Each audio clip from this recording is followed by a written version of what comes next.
নায়কপাৰা গাঁৱৰ ঐতিহাসিক বলদেৱ পুখুৰীটো কোচ ৰজা বলিনাৰায়ণে 1614 খ্ৰীষ্টাব্দত এই পুখুৰীটো খন্দাইছিল আৰু প্ৰজাৰ হিতকৰ কাৰণে পানী খোৱাৰ সুবিধাৰ কাৰণে আমাৰ দৰঙী কোচ ৰজাই আমাৰ নায়কপাৰা গাঁৱৰ অঞ্চলক এইটো মানে উচৰ্গা কৰি দিছিলে তেওঁ প্ৰজাৰ হিতৰ কাৰণে। আৰু ইয়াতে আমাৰ যিটো প্ৰাকৃতিকভাৱে উৎপাদিত মাছ, এই মাছটো আমি প্ৰত্যেক বছৰে উৰুকাৰ দিনা আমি ৰাইজক আমি যোগান ধৰি আহিছোঁ সুলভ মূল্যৰ জৰিয়তে।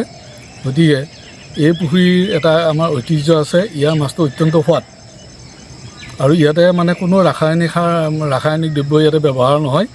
আমি ইয়াৰে স্থায়ী লোক আৰু ইয়াৰ মাছৰ চাহিদাটো সম্পূৰ্ণ ধৰণে আমাৰ প্ৰাকৃতিকভাৱে ইয়াতে উৎপাদন হয় আৰু ইয়াৰ চাৰিসীমাৰ যিখিনি আমাৰ মানুহ আছে সেই মানুহখিনিয়ে প্ৰত্যেক বছৰে ইয়াৰ পৰাই মাছটো গ্ৰহণ কৰে আৰু বেলেগত আমাৰ মাছ কিনিবৰ কাৰণে উৰুকাৰ নিশা কোনো মানুহ আমাৰ বেলেগত যোৱাৰ মানে আমাৰ হেৰি নাই, নজিৰ নাই।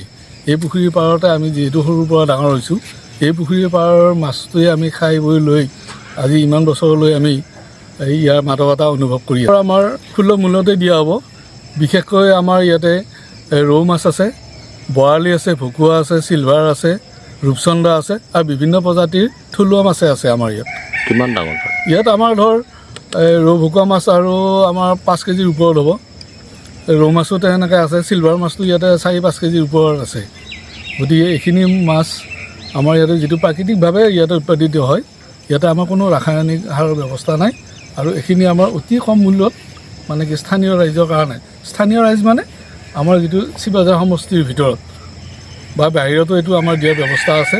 সকলোৱে ইয়াৰ মাছৰ চাহিদাটো অনুমান কৰে আৰু সেইমতে আহি ইয়াৰ পৰা মাছটো তেওঁলোকে আগতেও লৈ গৈছে আৰু এইবাৰো আমি আশা কৰিছোঁ সকলো ৰাইজে উৰুকাৰ দিনা ৰাতিপুৱা 5 বজাৰ পৰা 11 বজালৈ ইয়াতে বিক্ৰী কৰাৰ কাৰণে ব্যৱস্থা গ্ৰহণ কৰা হৈছে।